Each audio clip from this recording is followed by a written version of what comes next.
Welcome back, ladies and gentlemen. Hi, chalo. எனது RDJ main doctor டூம் இல்லையா?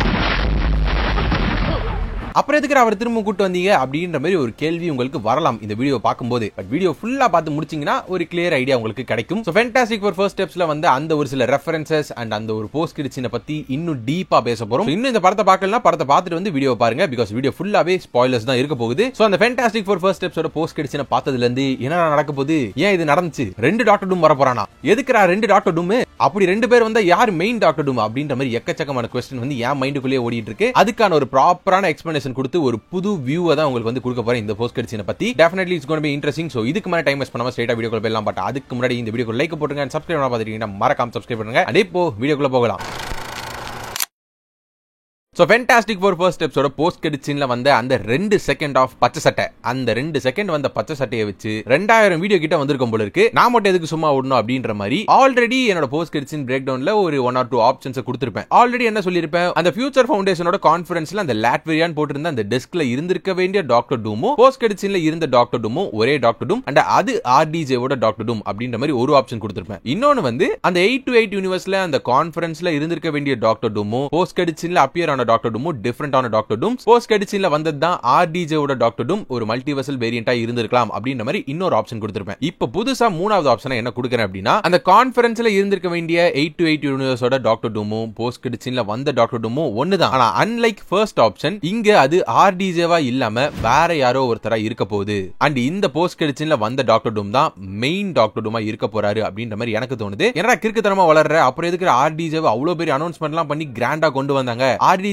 Main கிடையாதுன்னா எதுக்கு அவர் வந்து அவ்வளவு பெரிய அனௌன்ஸ்மென்ட்லாம் கொடுத்தாங்க அப்படின்ற மாதிரி நீங்க கேட்கலாம். சோ பேசிக்கலி நான் என்ன சொல்ல வரேன்னா, இந்த படத்துல என்னென்ன ரெஃபரன்ஸ் எல்லாம் பாத்தீங்களோ அண்ட் ஃபைனலி நீங்க டாக்டர் டூமே போஸ்ட் கிரெடிட்ஸ்ல பார்த்திருப்பீங்க. It is obviously Doctor Doom. So basically அது வந்து வேற ஒரு ஆக்டரா இருக்கணும், அது RDJ-வா இருக்காதுன்ற மாதிரி சொல்றேன். ஃபார் எக்ஸாம்பிள் இந்த வீடியோக்காக கிலியன் மர்ஃபி அப்படின்ற மாதிரி எடுத்துப்போம். பிகாஸ் என்னோட ஃபேவரட் காஸ்டிங் சாய்ஸ் வந்து டாக்டர் டூம்க்கு கிலியன் மர்ஃபியா தான் இருந்துச்சு RDJ அனௌன்ஸ்மென்ட் வரதுக்கு முன்னாடி. பட் RDJ தான் இந்த பிராண்ட் மார்வல் அப்படின்ற பிராண்டுக்கு ஒரு நல்ல டிசிஷன் அப்படின்ற மாதிரி இப்போ எனக்கு தோணுது. பிகாஸ் RDJ-வா இல்லாம வேற யாருன்னா அந்த கேரக்டர் வந்து ப்ளே பண்ணிருந்தாங்கன்னா இப்போ இருக்கிற ஹைப் இருந்திருக்காது. சோ RDJ வந்து இந்த கேரக்டரா வருது, it is good for the brand. Having set that இந்த போஸ்ட் கிரெடிட்ஸ்ல வந்தது கிலியன் மர்ஃபி அப்படின்ற மாதிரி எடுத்துக்கோங்க. சோ இப்போ வரைக்கும் அவர் வந்து நம்ம பின்னாடில இருந்து தான் பார்த்துட்டு இருக்கோம், அந்த க்ளோக்கையும் அந்த மாஸ்க் மட்டும் தான் பார்த்துட்டு இருக்கோம். இப்போ வரைக்கும் அந்த மாஸ்க்குள்ள, அதாவது அந்த க்ளோக்குள்ள இருக்கிறது வந்து கிலியன் மர்ஃபி. ஆனா இதுக்கப்புறம் நம்ம டாக்டர் டூமோட முகத்தை பார்க்கும்போது அது RDJ மாதிரி இருக்க போகுது. அண்ட் அதுக்கான காரணமா இருக்க போறது யாருன்னா பிராங்க்லின் ரிச்சர்ட்ஸ்.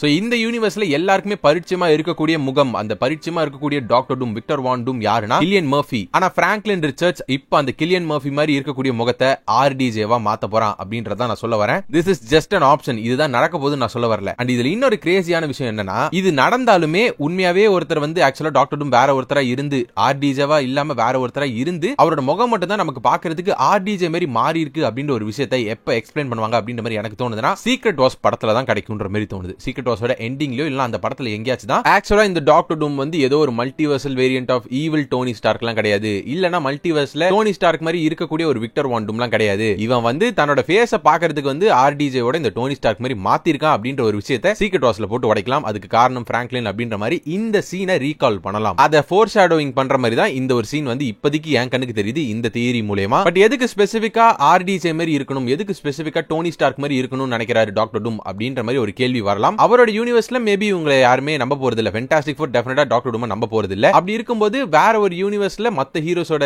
ட்ரஸ்ட்டை வந்து கெயின் பண்ணனும் அப்படின்னு சொல்லிட்டு அவெஞ்சர்ஸ் அவர் வந்து குறி வைக்கலாம். சோ அந்த யூனிவர்ஸ்ல பாக்கும்போது கிரேட்டஸ்ட் சூப்பர் ஹீரோ அப்படின்ற மாதிரி 616ல பாக்கும்போது டோனி ஸ்டார்க் தான் ஆப்வியஸ்லி இருக்க போறாரு. பிகாஸ் சாக்ரிஃபைஸ் பண்ணி அத்தனை பேரையும் வந்து காப்பாத்திருக்காரு. அப்படி இருக்கும்போது டோனி ஸ்டார்க் மாதிரி ஒருத்தன் வந்தானா எல்லாருமே ஈஸியாவே அவனை நம்புவாங்க அப்படின்ற மாதிரி ஒரு மைண்ட்ல ப்ராபபிலி டாக்டர் டூம் டோனி ஸ்டார்க்கோட ஃபேஸ் எடுத்துக்கணும் அப்படின்ற மாதிரி நினைக்கலாம். அதனால தான் இந்த ஒரு ஃபேஸ் ஸ்வாப்பிங் கான்செப்ட் வந்து சொன்னேன். நான் சும்மா இந்த தியரி சும்மா கதை மாதிரி அடிச்சு மட்டும் விடல, இதை சப்போர்ட் பண்றதுக்கு ஒரு சில ரீசன்ஸும் இருக்கு. அந்த ரீசன்ஸ் கேட்டீங்கன்னா மேபி ஆமா இது நடக்கிறதுக்கும் சான்ஸ் இருக்கு அப்படின்ற மாதிரி உங்களுக்கு தோணலாம். அண்ட் அகைன் நான் சொல்றேன், இது நடக்க போகுதுன்னு நான் சொல்ல, இதுவும் ஒரு ஆப்ஷன் அப்படின்றத நான் சொல்ல வரேன். என்னென்ன ரீசன்ஸ் இந்த ஒரு தியரியை சப்போர்ட் பண்ணுது அப்படின்னா, RDJ அவரே வந்து ஷூட்டிங் ஸ்பாட்ல இந்த ஷூட்டிங்லாம் போயிட்டு இருக்கல, இப்போ அவெஞ்சர்ஸ் டூம்ஸ்டேக்கு அடிக்கடி இந்த மாதிரி நிறைய வீடியோஸ் அண்ட் போட்டோஸ்லாம் ரிலீஸ் பண்ணி டீஸ் பண்ணி விட்டுட்டு இருக்காரு. அப்படி ரீசெண்டா ஒரு 2-3 நாளுக்கு முன்னாடி வந்து ஒரு காமிக் கவரை வச்சு ஒரு வீடியோவை அப்லோட் பண்ணியிருந்தாரு. அது வந்து வெஸ்ட் கோஸ்ட் அவெஞ்சர்ஸ் அப்படின்ற ஒரு காமிக்ஸோட இஷ்யூ 35 கவர். அதுல பேசிக்கலி என்ன நடந்திருக்கும் அப்படின்னா, கிட்டத்தட்ட இப்ப நான் சொன்ன தியரி மாதிரி தான் ஒன்னு நடந்திருக்கும். டாக்டர் டூம் வந்து தன்னோட அடாப்டட் சன்னான கிறிஸ்டோப் வெர்னார்ட் அப்படின்றவங்க மேல தன்னோட மெமரிஸ் அண்ட் தன்னோட பர்சனாலிட்டிஸ் பேசிக்கலி தன்னோட கேரக்டரிஸ்டிக்ஸ் வந்து அந்த அடாப்டட் சன் மேல புகுத்தி இருப்பாரு. It's kind of a pre-planned thingன்ற மாதிரி வெச்சுக்கோங்க. பிகாஸ் டாக்டர் டூம் வந்து அந்த கதையில வந்து இறந்து போயிட்ட மாதிரி காமிச்சிருப்பாங்க. டாக்டர் டூமே வேற ஒருத்தனோட உடம்புல இருந்தா எப்படி இருக்குமோ அந்த மாதிரி ஒரு கான்செப்ட் தான். ஒரு பர்சனாலிட்டி ஷிஃப்ட் மாதிரி வெச்சுக்கோங்களேன். ஒரு சின்ன பையனுக்கு வேற ஒரு பர்சனாலிட்டி வந்த மாதிரி வெச்சுக்கோங்க. சோ அதுல இருந்து ஒரு இன்ஸ்பிரேஷன் எடுத்துக்கிட்டு படத்துல வந்து வேற ஒருத்தனுக்குள்ள இந்த பர்சனாலிட்டியை புகுத்துறது அப்படின்ற மாதிரி பண்ணாம இந்த ஃபேஸை வந்து ஷிஃப்ட் பண்ற மாதிரி ஒரு கான்செப்ட்ல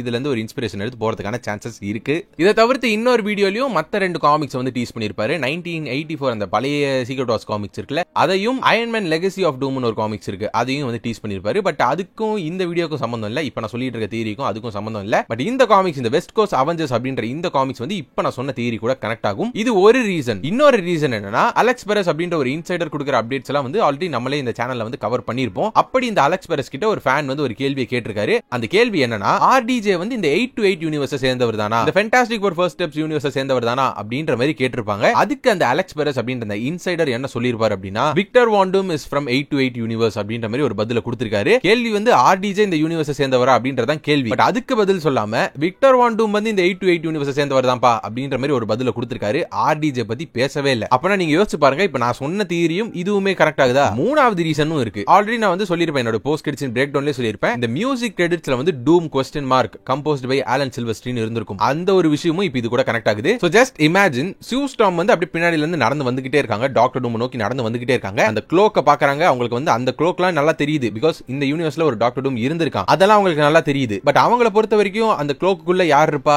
இப்போதைக்கு நம்ம எக்ஸாம்பிளா கன்சிடர் பண்ணிட்டு இருக்க கில்லியன் மர்ஃபி தான் இருக்கணும். பிகாஸ் அந்த யூனிவர்ஸ்ல அவர் தான் விக்டர் வாண்டூமா இருக்காரு. சோ சூ ஸ்டார்ம் வந்து அவரை எக்ஸ்பெக்ட் பண்ணி தான் கிட்ட நடந்து போயிட்டு இருக்காங்க. ஆனா கரெக்டா அந்த கேப்ல பிராங்க்லின் வந்து கில்லியன் மர்ஃபி மாதிரி இருக்கக்கூடிய அந்த முகத்தை ஆர்டிஜே மாதிரி மாத்திடுறான். சோ கரெக்டா அந்த இடத்துல டாக்டர் டூம் திரும்பி பார்க்கும்போது சூ ஸ்டார்முக்கு பரிச்சயமான அந்த கில்லியன் மர்ஃபியோட முகம் இல்லாம அந்த இடத்துல ஆர்டிஜேவோட முகம் இருக்க போகுது. அந்த காரணத்தினால தான் அதுக்கு போட்ட ஒரு ட்ராக், அந்த மியூசிக் சவுண்ட் ட்ராக்கோட பேர் வந்து டூம் question markன்ற மாதிரி வச்சிருக்காங்களோ அப்படின்ற மாதிரி தோணுது. பிகாஸ் நீங்களே யோசிச்சு பாருங்க, உங்களுக்கு வந்து ஒருத்தர் தெரிஞ்சிருக்கு, பட் திடீர்னு அவரோட முகம் வந்து பாக்குறதுக்கு வேற மாதிரி இருக்குன்னா நீ அவனா நீ அப்படின்ற மாதிரி ஒரு கேள்வி வரும்ல, நீ விக்டர் வாண்டூமா அப்படின்ற மாதிரி ஒரு கேள்வி வரும்ல, அந்த ஒரு கேள்வியை குறிக்கிற மாதிரி தான் இங்க டூம் question markன்னு கொடுத்திருக்காங்களோ அப்படின்ற மாதிரி இந்த ஒரு ரீசனும் இப்ப நான் சொன்ன இந்த ரீசெண்டா சொன்ன அந்த தியரி கூட கனெக்ட் ஆகுது. இந்த மாதிரி எக்கச்சக்கமான ரீசன்ஸ் நான் சொன்ன இந்த தேர்ட் தியரி கூட கனெக்ட் ஆகுது. இந்த மாதிரி ஏகப்பட்ட ஸ்பெகுலேஷன்ஸ் நம்மளால பண்ணிட்டே இருக்க முடியும். அது நடக்கலாம், இது நடக்கலாம் அப்படின்ற மாதிரி நம்மளால பேச முடியும். பட் இப்ப சொன்னதுல மூணுத்துல எதனா ஒன்னு நடக்கும் அப்படின்ற மாதிரி கூட நம்மளால சொல்ல முடியாது. அவங்க சிம்பிளா வந்து எப்படி கிறிஸ் ஈவன்ஸ் ஹேண்டில் பண்ணாங்களோ அந்த மாதிரி கூட ஆர்டிஜேவை ஹேண்டில் பண்றதுக்கான சான்ஸ் இருக்கு. என்ன நடக்க போகுது அப்படின்றது வந்து டீசரோ ட்ரெய்லரோ